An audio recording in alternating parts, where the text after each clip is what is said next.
It's my honor to introduce once again Mr. Ruslan Stefanchuk, the chairman of the Verkhovna Rada, the Parliament of Ukraine. Mr. Chairman.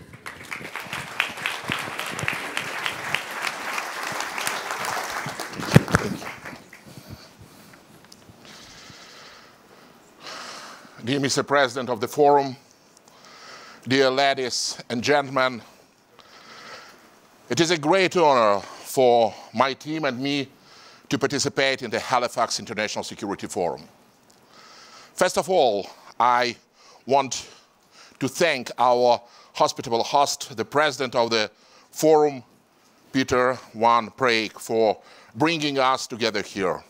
Most importantly, Peter, I want to thank you for everything you have done and continue to do for our common victory. Thank you very much, and if you allow, this applause for you.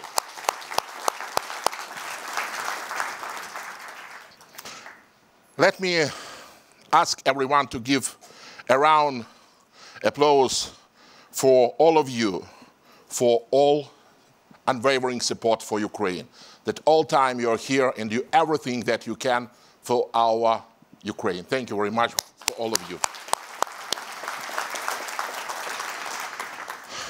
Ukraine's defiance and sacrifice have been an inspiration for freedom-loving people everywhere, because they taught us all over again that our democracies and world fighting for autocracies, on the other hand, suffer severe discomfort at the very thought of this conviction. You said these words, dear Peter, and they serve as a central and profound theme not only for today's panel, I mean the era of unity, victory of Ukraine, but of the forum in general. I am deeply grateful to each and every one of you for the assistance and support provided to Ukraine in the face of Russian aggression. Like millions of my freedom-loving compatriots, and as a speaker of Ukrainian parliaments, I deeply understand what democracy means and can't imagine life without it. The million of my heroic compatriots who are facing brutal and unprovoked aggression from Russia, I deeply understand the value of security and hold it in the highest regard.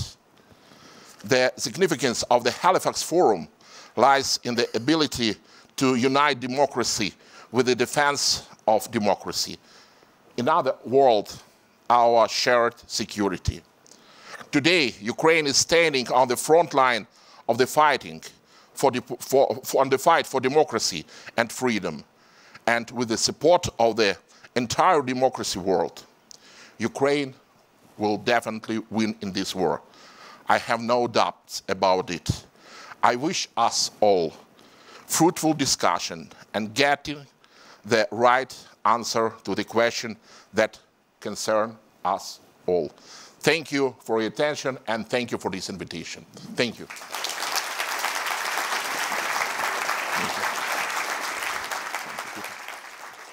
Good afternoon. I'm Garry Kasparov, the chairman of Renew Democracy Initiative, former chess world champion. I was asked to moderate this panel, and let me introduce the participants. I'll start from the far end of the stage. As the citizen of this beautiful country, it's my pleasure to introduce former president of the Republic of Croatia, Kolinda Grabar-Kitarović.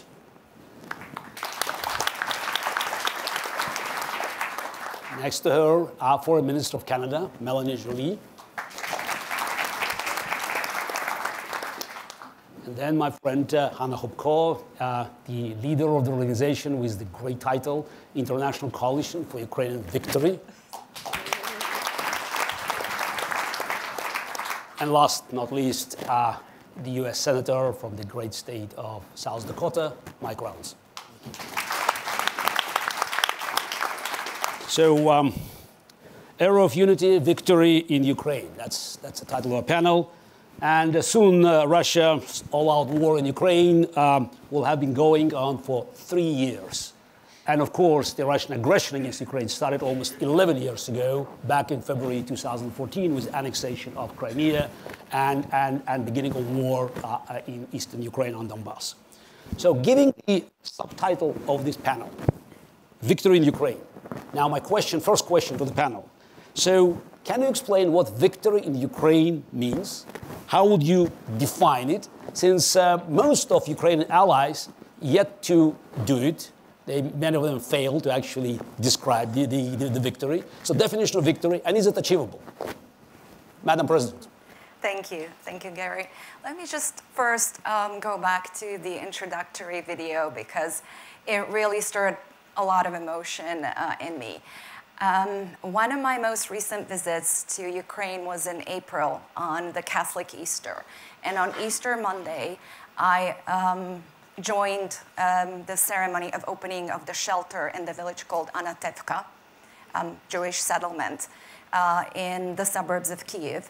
And we celebrated the rabbi's birthday. And on my most recent visit, unfortunately, I attended the vigil for one of his sons who died in the fight of freedom for Ukraine and for all of us. So lots of emotion here. And what victory means. Victory, of course, means protecting the values. So restoring sovereignty, territorial integrity, and political independence Ukraine. That is the ultimate goal. I know that doesn't happen overnight. If wars are not won within the first few days or weeks, they tend to be protracted. So at this point in time, we find ourselves in a situation where we have a line of contact where Russia is making progress, slow at a very high cost, and a geopolitical situation that is pushing for a ceasefire.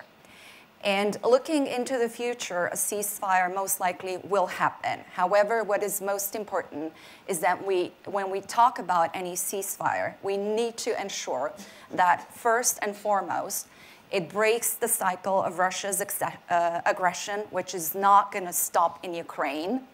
So we cannot allow for that ceasefire, if it's achieved, to be the time for Russia to reconstitute the force.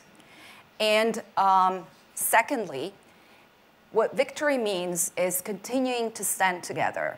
When you travel in Ukraine, there are a lot of jumbo posters, motivational jumbo posters for people to defend their own country. And one of the most prominent that I have seen says, Razom do peremohi, which means together to victory. And victory in Ukraine can be achieved only if we stand together to protect to help Ukraine to prevail in this war, but also to protect the common values and the postulates of international law.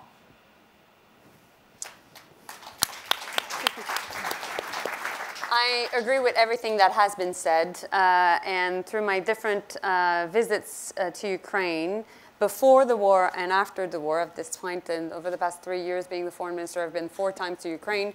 And what I know is clearly Ukrainians will decide what victory looks like. But I think there's a fundamental principle that is really important, which has been highlighted, which is Putin cannot just leave, rearm, and reinvade.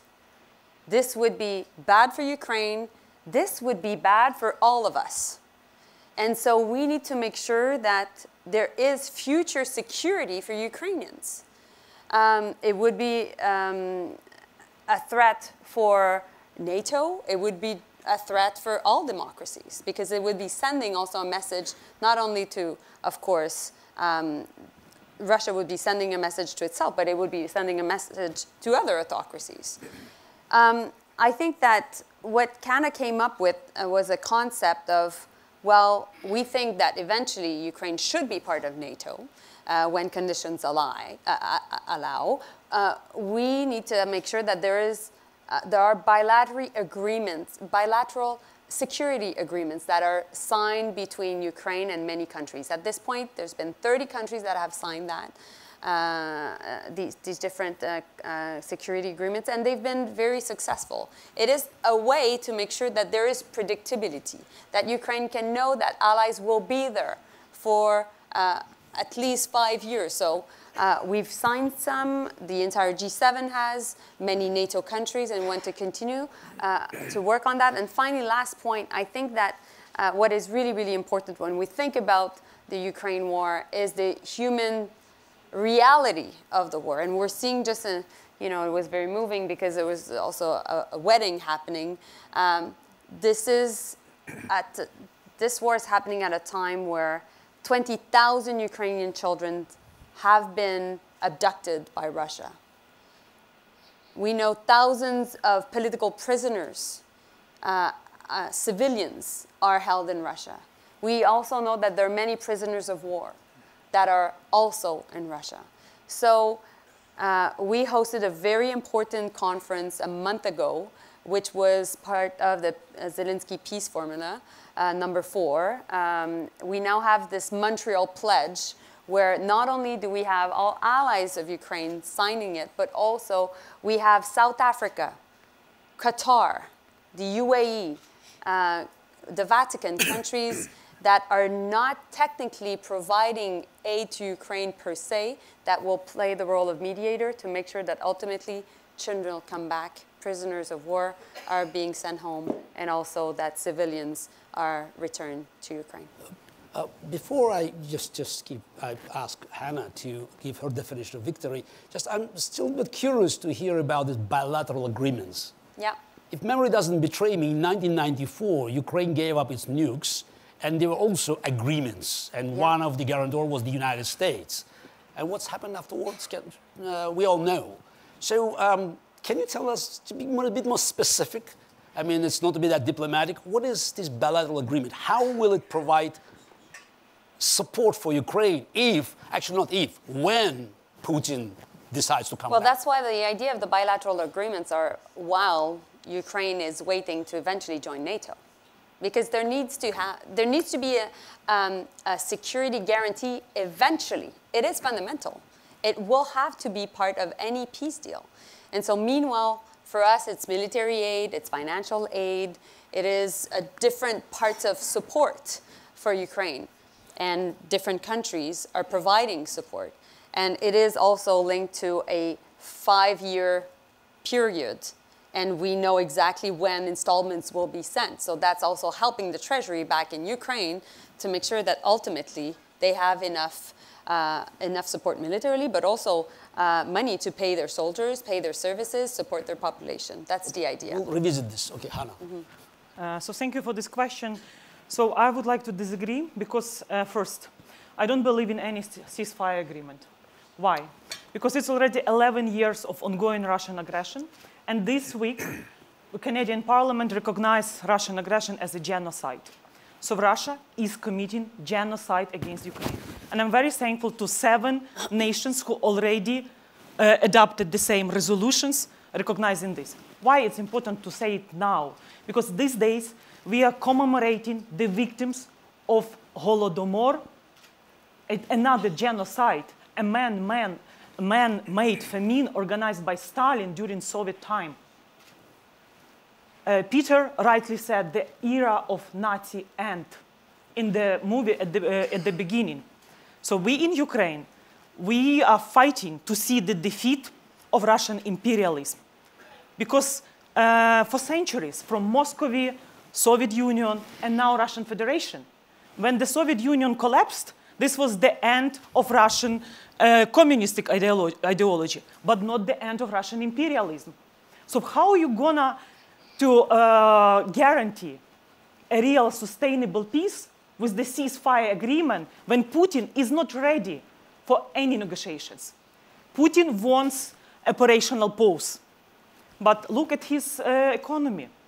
Look at North Korean troops already. Intercontinental ballistic missiles. It's great to have 30 security agreements, but these agreements means this, honestly. And we do remember Budapest Memorandum, because even if you have all Rammstein coalition security paper agreements, it will never be guarantees, real guarantees. Okay, if tomorrow Putin will organize another massive attack with cruise, ballistic missile, kamikaze drones, and with intercontinental missile, Yesterday in Pentagon, I asked a question, and in the State Department in DC, how Ukrainians, with the security guarantees, with these agreements, are going to protect our citizens? Do we have, like Israel had this THAAD? This is the new world for me after Patriots, NASAMS, IRIS-T, SMT, and all the system within 2.5 years. So, but actually, people say, no, we have just a few of them. Then I ask, okay, how you propose Ukrainians to intercept intercontinental ballistic missiles? You should use Patriots. Very great answer. So this is why the people still naive and don't understand the nature of Russian imperialism. And we should talk about new era of axis of tyrannies.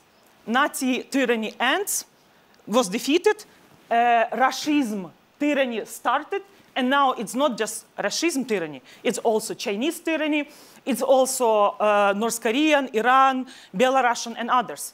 Okay, let's talk about American strengths. Within the last 30 years, could you say that America is now much stronger in Middle East with all partners? Could you say that in Africa, who dominates in Africa? China, Russia, with more access to critical minerals and others. Let's talk about Central Asia. Who dominates in Central Asia? Who has more access to critical minerals? Let's talk about Arctic. Who wants to control and preparing already, not just hybrid, a real military confrontation? So it's not about Ukraine. I remember as a former chair of the Foreign Relations Committee, 200 attempts of dialogues with Russia to achieve a ceasefire, Minsk I, Minsk II. I don't believe that Trump is interested in Minsk III, because he wants to be winner. And actually, this war is winnable one. But let's stop this as long as it takes approach, this fear of escalation. Let's stop this practice when Russia is overprotected and Ukraine is under-supported. This is really important to understand. So it's not about Ukraine anymore. This is the era of tyrannies which started already, the hybrid World War III. If someone thinks that you have luxury to sit and talk, no, let's confiscate Russian sovereign assets, 300 billion. If you are not ready to ramp up production, we in Ukraine ready to do it. Israel, Taiwanese already researching successes of Ukrainian drones, electronic warfare. So give us money, give us more money like Denmark did, like Norway did, like other, invest in Ukraine defense industry because Ukraine will become a defense hub. It's already happening. Second, after confiscation of Russian sovereign assets, it's truly important that thanks to Biden, too little too late, but finally this decision on lifting restrictions happened. We kindly ask to lift all restrictions, not partially, but we really believe that more ATACMS, more Storm Shadows will finally arrive to Ukraine. This is really important. Everyone is talking using Russian narratives, that this war is unwinnable, Ukraine should sit and talk. Have you ever asked Ukrainian nation what we want? And it's very easy to say, okay, it's up to Ukrainians to decide when and where to negotiate. It's like a déjà vu for me, from Minsk, from Chancellor Merkel time and others. No, when Ukraine depends 80% of military supplies still from Rammstein coalition, 60% of our budget from our partners, how it's up to us to decide? If you will keep delaying with weapons, we will keep bleeding. And in the war of attrition, our center made calculations before Vilnius summit. It was very clear. It's cheaper for NATO countries to give Ukraine everything needed in time to defeat Russian imperialism than to choose the scenario of war of attrition. Unfortunately, with such under support, we cannot defeat Russia. And not just Russia. You want Ukraine alone to defeat Russia, North Korea, China, and thinking when North Korea provided more shells to Russia than the whole Western nations together. So this is why I believe in Ukrainian victory, and I'm thankful to Peter for saying that let's choose victory, but let's choose but not talk. Let's deliver what we are promised within 10 years. And I will tell my daughter that the West is credible, that we have to be proud that we belong to Western civilization. Thank you.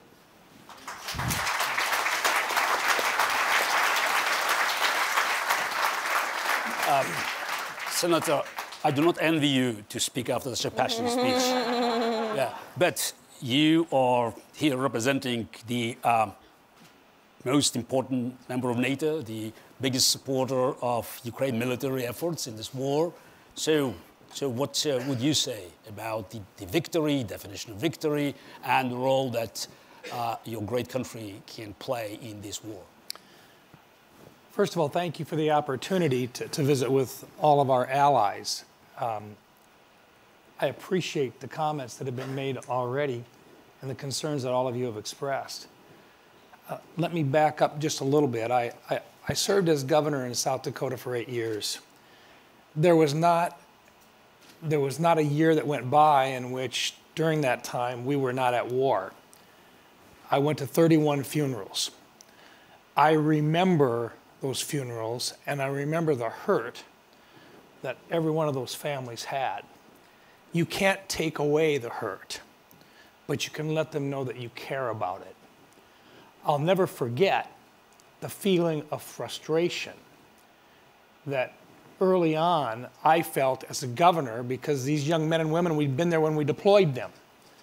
They went overseas, and the frustration when some of them came back because we didn't have the right munitions for them to begin with, we didn't have the right body armor for them to begin with, and I promised myself, if I ever had the chance to make a difference, I would take that opportunity.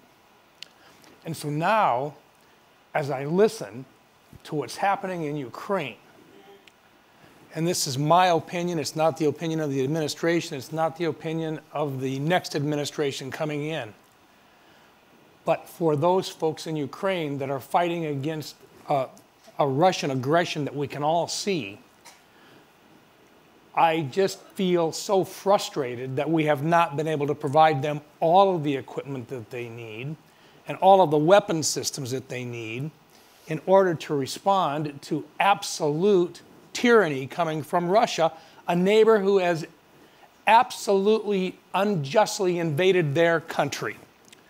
And it's been done after a time in which Russia was one of the guarantors of their safety from 1994, when they gave up the nuclear weapons that they had. And they did it because they thought that all of us would defend them in that decision.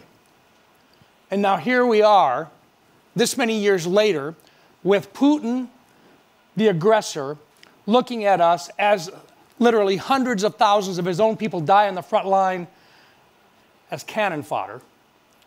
And as he inflicts huge, huge amounts of damage and destruction in a neighbor, an innocent neighbor who wanted peace. And I wonder why we haven't done more and more quickly than what we have. All of us. The United States has put in over $46 billion in direct aid to Ukraine already. But what we have offered is our treasure, not our blood.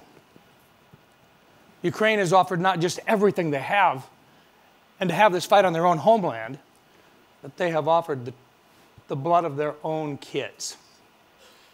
And in fact, if you take a look at what's happened, they have had the older men going so that the younger ones can have a life. Mm-hmm.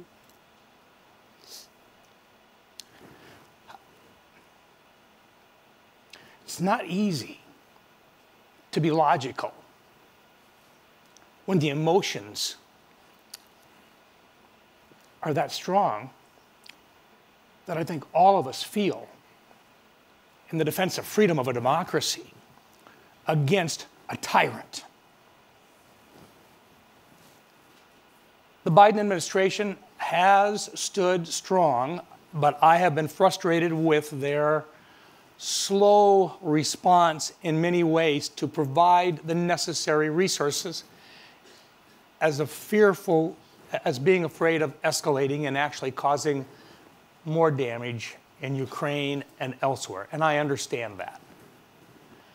But folks, it's time to take a hard look at this thing and really ask ourselves, do you believe that this tyrant, if you offer him a part of a free country, do you think he's going to stop? No. Or do you think he's going to have to go back home and say, you see, when we stand strong, the weak, the West, these people who are decadent, do you think for 1 second he's going to turn around and walk back in and say, but we most certainly have our freedom now, that we've been defended by this and that we have everything we need? Or do you think he's going to look at that and say, you see, we're strength, we're Russian strength? See, I think that's what happens. I think the best thing in the world that we can do is make our commitment to Ukraine, allow them to participate in deciding whether or not victory is actually achieved, and whether or not Russia would continue to support a tyrant as the body bags continue to come home. I wish I could say there was an easy way out. There is not. And while the vast majority of all wars end with a peace treaty, it didn't happen in Germany. It didn't happen in Japan. I fear, as much as I would love to say that there is a path towards a peaceful resolution to this by negotiating with this tyrant, I suspect that we may be deceiving ourselves. And if that is the case, then let me just ask a question right now, and then I will shut up. No. You're actually answering some of my questions that in advance. Yeah, good. As America, we spend over $850 billion a year in our defense budget. $850 billion a year. We are $36 trillion in debt. We are spending $1.4 to $1.7 trillion more every single year than what we take in. But let me just ask this as a close. And I ask it in your own countries. Ask yourselves this. Which is truly more expensive?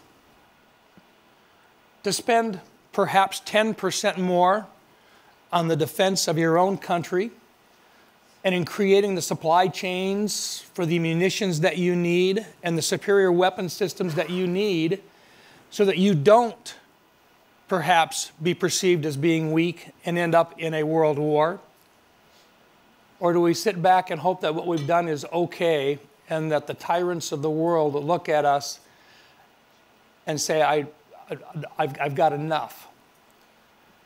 Or are they going to look at us and say, it's worth a risk? Let's challenge them. Perhaps we are stronger than them, at which time we enter into one war, one single war. Because if we ever do, any world war on more than one front, and we already know if we go on a war in one front, we're going to be on a war on two fronts at the same time. Do you measure that in billions, or do you measure that in trillions? And that's if we win. I think we pay the insurance premium. We pay it by making damn sure that we are not only perceived as being the strongest, but we are the strongest without doubt. That's the way. That's the way you make sure that your young men and women aren't spreading their blood in Europe or elsewhere in the next few years. Okay.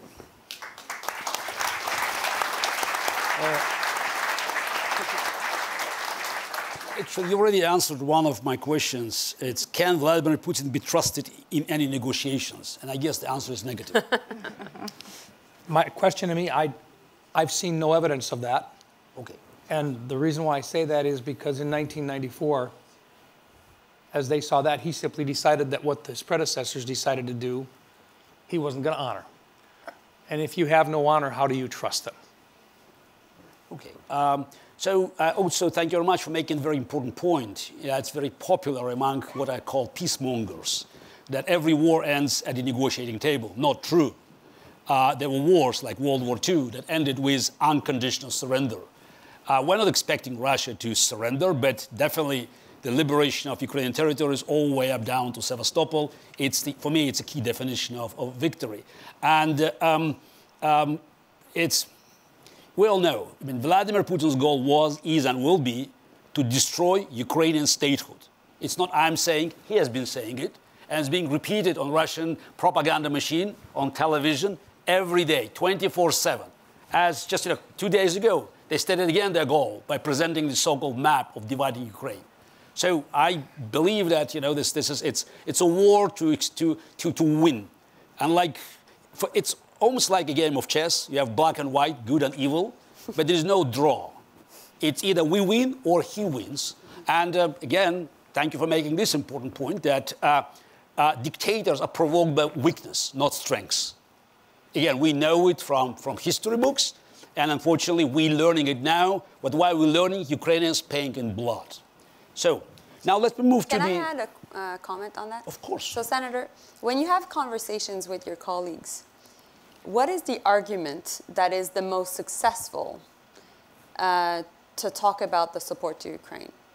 Because, there is a conversation out there regarding, indeed, whether there would be a deal and at the same time, unconditional support. So, because clearly your argument of we need to fight now because if not, it will be even more costly to us in terms of lives and in terms of money is a good one. And it is one that we've been all using.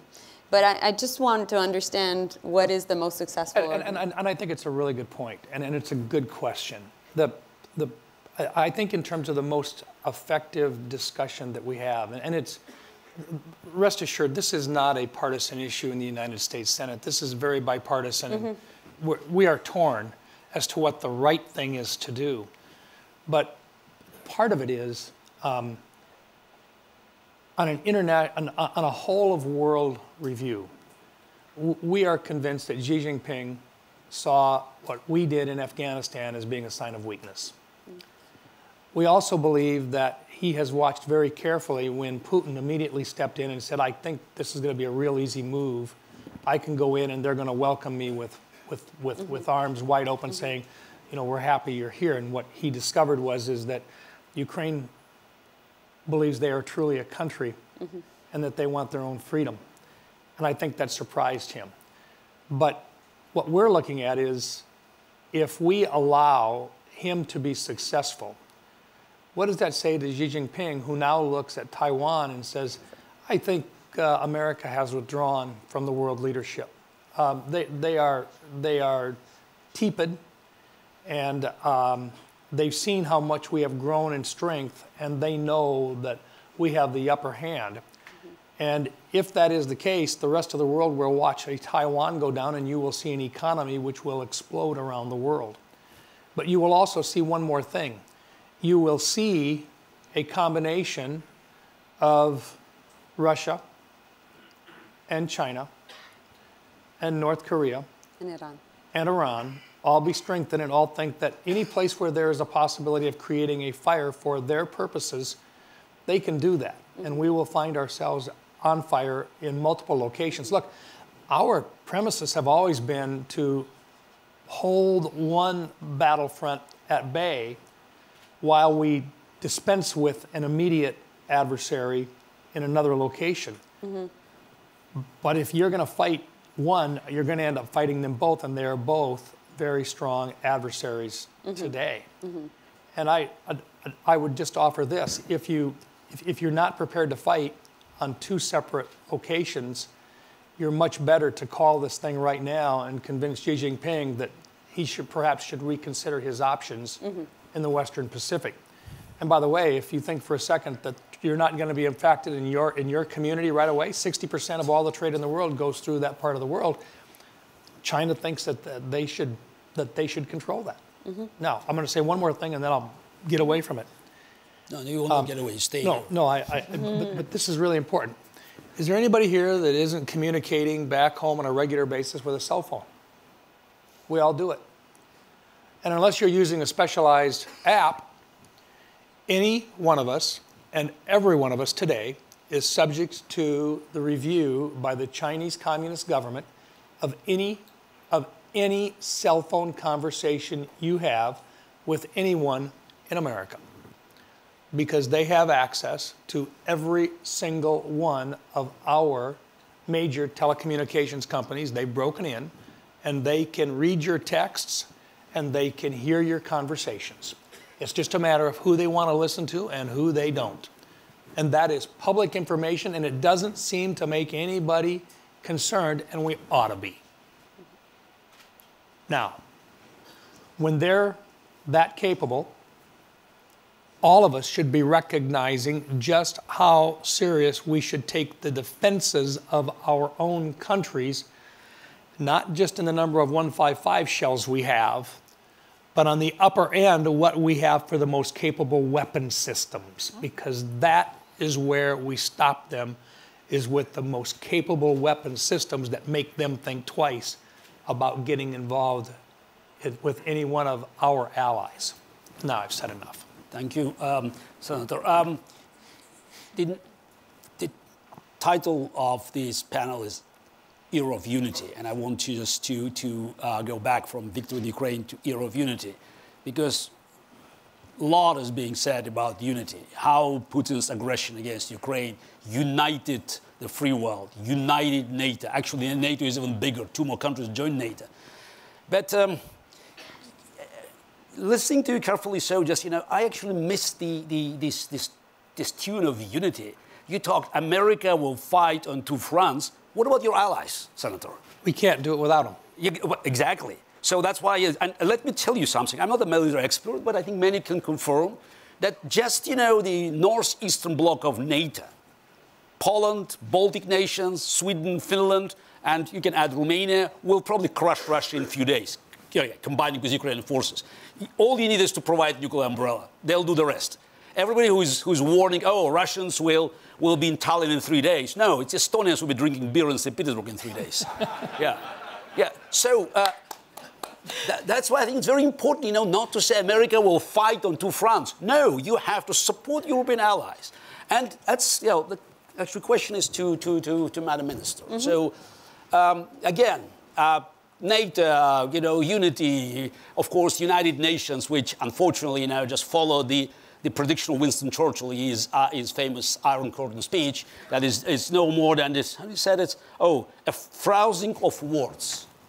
So, forget United Nations. NATO. But we should never forget the United Nations. I'm sorry. But we need the United Nations. I'd like to forget the United Nations. Yes. No, but we need the United Nations. To do what?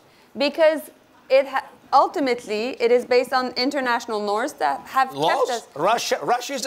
Wait, Garry. Let me finish my sentence. Let me finish my sentence, okay? Because ultimately, I really think that there's been a lot of support around the world for Ukraine in countries that technically know that it is fundamental not to be invaded by its neighbors. So I'm not saying that we've won the diplomatic war completely, but I think that there's been support, which is important. Why? Because fundamentally, when the senator was referring to the fact that you need to look at the world holistically, it's about, basically what is happening in the Indo-Pacific is linked to Europe. Well, meanwhile, there are different diplomatic battlegrounds that are happening in Africa and Latin America, across Asia, and we need to exert influence, we need to convince them, and one of the ways is definitely through the United Nations. Is it perfect? No, absolutely not. But as Canada, which we believe in the importance of international norms, will continue to make sure that we abide by the international norms and support them. But one of the members. Thank you. I know Norway is one of the rooting. prominent members of the Council is still Russia, that violated probably every norm of the United Nations. Okay, fine. Forget about the United Nations for a moment. Yeah. Let's move to NATO. Mm-hmm.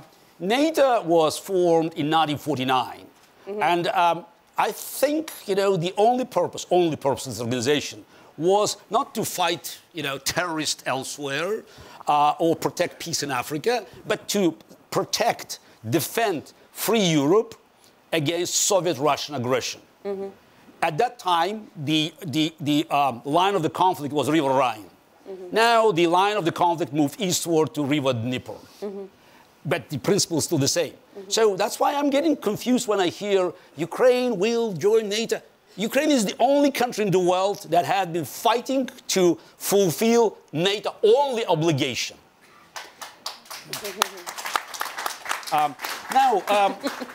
So, Senator, you have any so what comments is this on again? For instance, the question for you, I'm curious, is we all know that there's a big elephant in the room, this incoming administration, because we don't know what's going to happen. So this could go either way. Trump is unpredictable.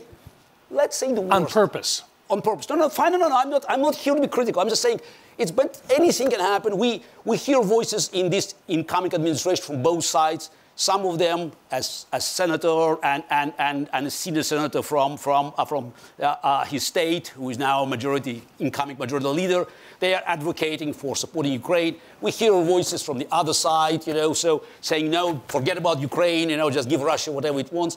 So let's say the worst happened for a moment. So will Canada step in? Will Canada play a bigger role? No, it's just because many Europeans just they can do it on their own, but still Canada is an important country, as you said. And just when you have free time from diplomatic victories in the United Nations, can you help Ukraine winning the war? No. I really think also that I believe in diplomacy, but I fundamentally believe that in defense. And I fundamentally believe that Canada needs to increase its defense spending. And I've been working with the minister here to make sure that that's the case. Because there's no peace without deterrence. And I also think that we're part of NATO. We need to be stronger in terms of creating this new Arctic security dialogue with the Arctic 7, because we have the Arctic Council that is not working. And basically, we should not be working with Russia. So it should be the 7 of us, which are now part of NATO, because Sweden and Finland is part. And so the Nordic 5, Canada, US, we need to make sure we create that. We have intel cooperation, defense exercises, and basically NATO and NORAD are not seen as different, but they should work together. And finally, what I think also is there's no real security architecture for the Indo-Pacific. There is the Japan, Korea, US Camp David Accord, which was historic, which was great. But Canada, we want to do more. And we want to be part of a North Pacific architecture with Japan, with Korea, with the US, because we are also under threat. Because DPRK missiles can reach the island of Vancouver. Because also when there are issues linked to ultimately vessels going through the Bering Strait and eventually in our Arctic, we're talking about Canada's own sovereignty, so we want to do more. And that's why we're the country that is doing the most passage of frigates through the Taiwan Strait with the US, and we're a very reliable partner. So that's my point regarding the United Nations and security. But in terms of stepping up for Ukraine, we have this long-standing friendship with Ukraine. We have a huge community home, and that has been happening for a century. And when Crimea was invaded by Russia, we decided at the time to create Operation Unifier. And before the war, the illegal invasion of Ukraine by Russia, we had already trained 40,000 members of the security forces of Ukraine. Now we're Canada. We're 10% of the US. We can't, do everything the US is doing, but we've done a lot and we'll continue to do a lot. But fundamentally, I think Ukraine can know that when we're at the NATO table, if there's a country that is advocating for Ukraine, that believes that Ukraine's place is in NATO, it's Canada. Just straightforward question. And I think, wait, just finish. Let's finish with Canada when we move to Europe. Yeah, because there's a big question for Europe. Don't worry. Yeah, I know, but we're running out of time. I want to say something on NATO. No, don't worry. It's just one small question. This is actually it's a very expensive one. Everybody talks about confiscating Russian assets. By the way, nobody knows exactly the amount, 250 billion, 300 billion. But one thing we know that $191 billion sitting in Belgium Euroclear. And I think you know that about 10% of this amount is in Canadian dollars. Do you know that? I can tell you that. You can check. You can recall this money and give it to Ukraine. No. It's in Canadian dollars. We agree with that. You agree with that? Not only do we agree with the seizure of Russian assets, we created this illegal. It's not general. It's yours. It's Canada. Canada has all the rights to go for the money that is being allocated in Canadian dollars. But Garry, we've said that for a long time. There's no surprise. Said is not. Said wars are cheap. We're talking about money. No, but we've been working among this. Okay, fine. We're the first country within democracies that created this legislation that is about not only being able to, sanction, of course, many companies and people, but also seize people's assets and sell them. They're sitting in one place. So I hear you, and of course, I can give you more information if you want. So if you have a pleasure, and I have a. Yes, I'm sure he or she is aware about that. So. Yeah, and she's of Ukrainian descent. She's very much aware of that. Okay, Kolinda, now many questions to Europe, because it seems Europe has to act, and obviously Europe has been doing a lot of things. Go ahead. Now, what are European perspectives? How are Europeans going to defend Ukraine and ourselves? I'm trying to be a realist here, with the wholehearted support for Ukraine and the victory in Ukraine. NATO has never articulated that word, nor the EU collectively. And I have been witness ever since 2014 how we have collectively enabled this open phase of aggression that happened, started on February 24th, 2022. The war started in 2014 and actually way before that when Russia started planning and amassing troops along the border. So the policy was not to escalate rhetorically towards Russia, because the question was, what are we going to do next? So we have also enabled the current situation on the front lines, on the contact line in Ukraine. I can think, coming from Croatia, of several military scenarios how Ukraine could win this war militarily tomorrow. But I doubt that we have the collective will to provide the necessary military capabilities for Ukraine to do so. Because throughout the hesitation, throughout putting the red lines, thinking that Putin was going to escalate beyond the conventional warfare into RCBN warfare, delaying delivery of weapons, putting restrictions on the use of weapons, we have allowed Russia to dig in and create this line of contact that, looking from a military perspective, is so difficult to penetrate. Very, very difficult. Again, there would be military solutions, but judging by our collective behavior so far, I doubt that there is willingness to do so. So I'm being realistic, because the next weeks and months are going to be very difficult. Russia's going to continue to pound Ukraine's infrastructure. They're going to continue to kill Ukrainian civilians. And I just hope that President-elect realizes his responsibility at this point in time to tell Putin that he's not going to get his way, that any kind of peace, any kind of ceasefire, and I'm just saying that there will be pressure for a ceasefire. I don't think it's going to happen, because I don't think that Putin has the willingness to negotiate at all. But there will be that pressure as we see more Ukrainians coming westwards towards Europe, towards the European Union, and creating that fatigue. And we've already seen indifference towards the war in Ukraine, and there will be fatigue. We have elections in Germany in February. Who knows what's going to happen then? So, yeah, fingers crossed.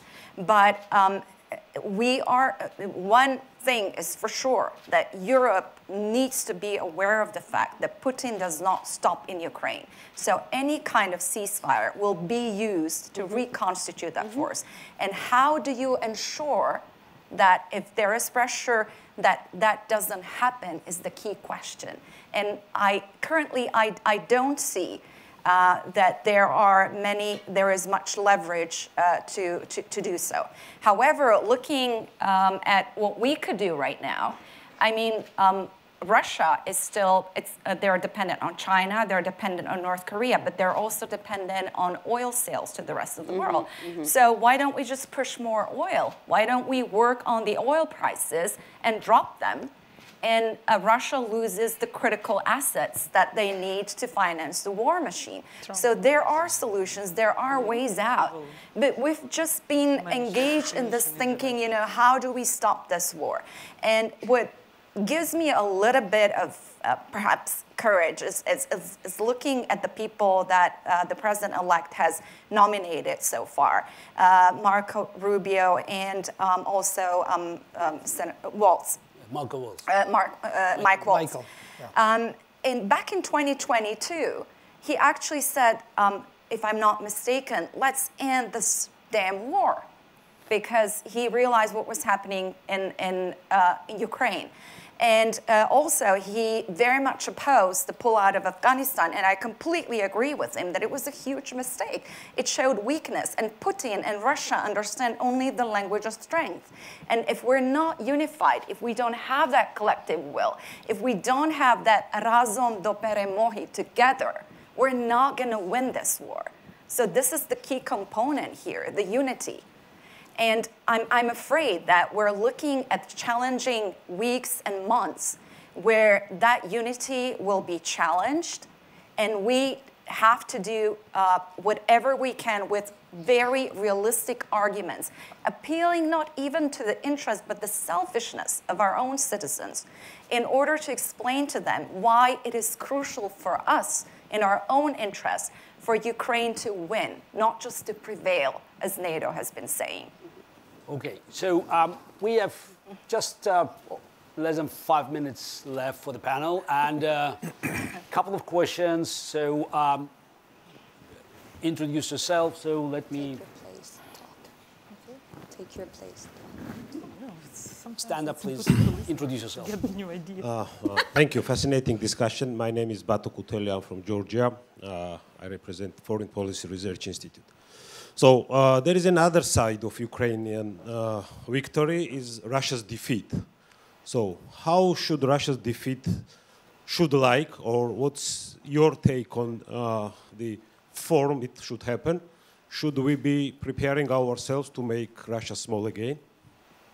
Make Russia what? Russia small again. Oh, Russia small again. So, Senator. Let's start with you. Look, this is a case of where what they thought to begin with in Russia, they thought they had a military that was a huge tiger. What they discovered was that they had not been at war and that they were vulnerable, that Putin, what he thought was a very, very powerful cyber system, we could take it down.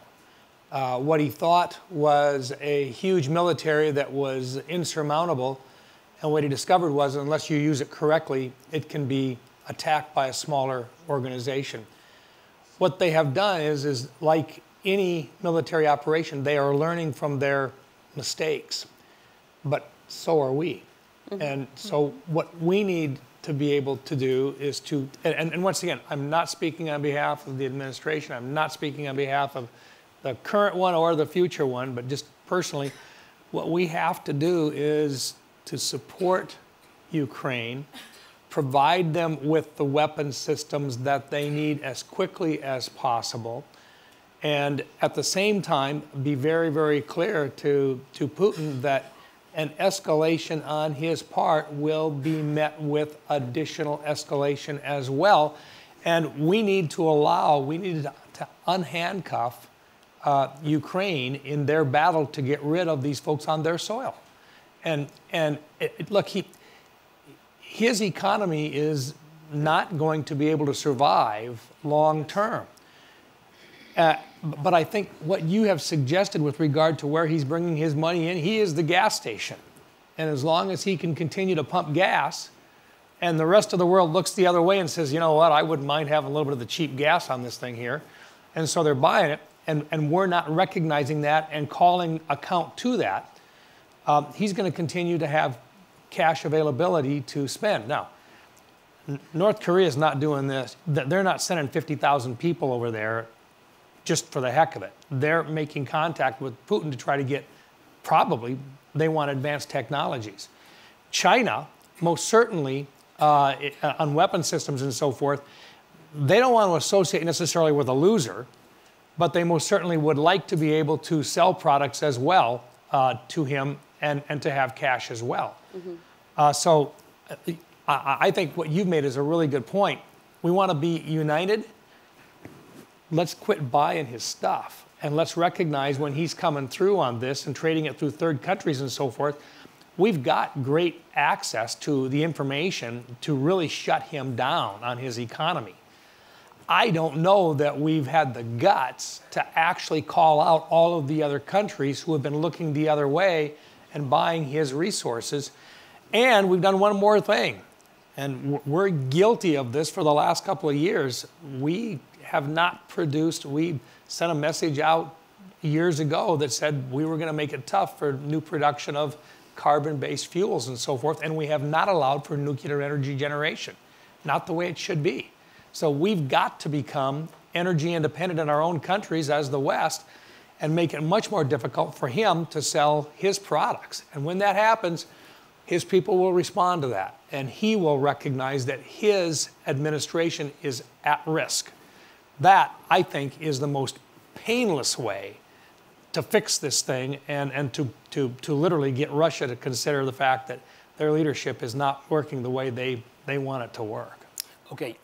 By the way, Senator, when you're talking about we, I believe you're speaking on behalf of the majority of the free world. Absolutely. So, Peter, asking your permission to violate a fundamental rule of the game of chess, I would like to overstep on time and just add 5 minutes, not more, because we have one more question to ask. So there's too many hands. So yeah, and yes. And by the way, just it's also a thought that you don't need many countries actually to do it, because half of the Russian oil sent by sea goes through 2 Danish channels. Most of the fleet is shadow fleet, so-called, with violating every ecological rule. Yeah. If Denmark imposes high tax on this prohibitive tax, that will probably ruin Putin's war efforts. Okay, you go. Okay, you and you. Just 2 questions, yes. Okay, you and then first.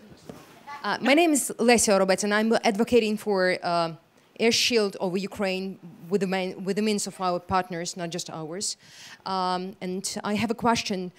Senator mentioned the real threat that all our mobile phones could be listened to through Chinese. But let me mention one more secure threat, which is even higher and imposing a high security risk to each and every country of the free world who's sending weapons to Ukraine. Because while sending weapons to Ukraine in smaller quantities, you are training your enemy and training Iran and China and North Korea how to adjust to that weapons. If you're not sending enough Patriots, they are learning how to overcome the raiders. If you're not sending enough air protection of the airspace, they know how to do everything to make your weapons unofficial. How to upgrade their systems. Yes. Okay, so my question is, what's the logic, and how, why are you creating a COVID which is resistant to vaccine? Okay, fine. It doesn't make any sense. Pass the mic, please. There. Yes, and that's okay. Really good. Second question, and then we'll answer. Дякую, привіт. I'm Senator Stan Kuchar from Canada. Victory isn't a point in time. It must be sustained. And Ukraine has had numerous security guarantees since Budapest on, and they've all fallen apart. So why should Ukraine take any security guarantee, period? Now, Denmark has a model for funding armaments industry in Ukraine. Norway has just put significant amount of money into that. Yesterday, Sweden announced that it was putting money into that. I'm going to be talking to Minister Joly and Blair tomorrow about Canada putting money into that. What about all the other countries? And what about that as a model? Because Ukraine has to actually be able to defend itself. I think, what is interesting between your question, Stan, and also the question, what is defeat looks for Russia, I think there's 3 points. There's definitely, in my mind, we need to find a way that through deterrence, there's no possibility of rearming and reinvading. That's fundamental. And that's why I've been, and Canada's position has been a lot NATO, but the US will play a definitely really, really important role in that context, because for me, there's no better security guarantee than NATO. But I think also something we haven't talked about is how much we've put economic sanctions on Russia and how much there's a form of economic, pressure warfare. And that's why any form of conversation about ceasefire, peace, there are lots of countries that put sanctions. All European countries. We all have a say also in the context of this negotiation. And definitely the EU will want to have a part on. any form of conversation, will want to have a say on any part of negotiation whatsoever. Let's all remember that. And why is it important? It's because my third point is we need to crush this form of axis that is being developed between Russia, the DPRK, China, and Iran. And we've been doing sanctions, but we're not completely coordinated on all of them. And we need to do sanctions economically, but also much more broadly on certain individuals. And that's where I think we can work more together, Europeans and North Americans together.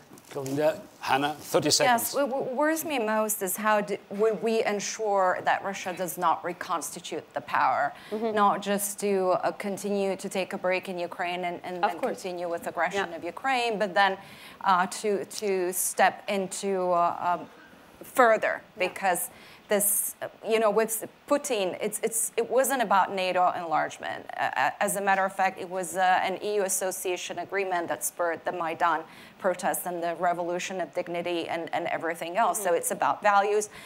It's about the system of values that's moving towards Russia's border. So what would be a defeat for Russia? I actually prefer to talk about Ukrainian victory and our common victory than Russia's defeat. As Admiral Bauer pointed out earlier, Russia has already been defeated by the fact that they have not achieved their primary goal to take Ukraine within just a few days. And Russia's economy will suffer for years to come. Pesco said yesterday or today that they have a huge demographic problem. But also, a huge problem is that we are allowing avoidance of these sanctions, and that the energy market has just shifted from delivering energy to the EU to delivering energy to India and other countries. So again, we need to be a lot firmer on imposing not just the sanctions, but all the postulates of the international law. And that's what I said in the beginning. Our common victory is really to win this war in the way that we protect the international system and the democracy. Hanna, last word to Ukraine very quickly. This week in DC Helsinki Commission, I reminded 10 years ago when we were advocated for Ukraine Freedom Support Act. I know that with Trump administration, we need to advocate for Ukraine Victory Support Act. This is why we have to be very ambitious, and I have a present for President Trump-elect. This, and Senator, please pass it. This is the T-shirt, and actually, this is how Russian ambitious is growing. So if we do not stop Russia by defeat, Russia will be bigger.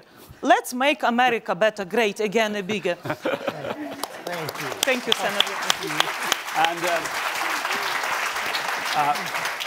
okay, I think it's an important panel, a lot of things being said. So what we learned, yes, I guess, is that the free world has resources, military, financial, political. What we're missing is political will. And I'm sure we have to find it to make sure that we win, because there's no other way. Thank you very much. Thank you. Thank you.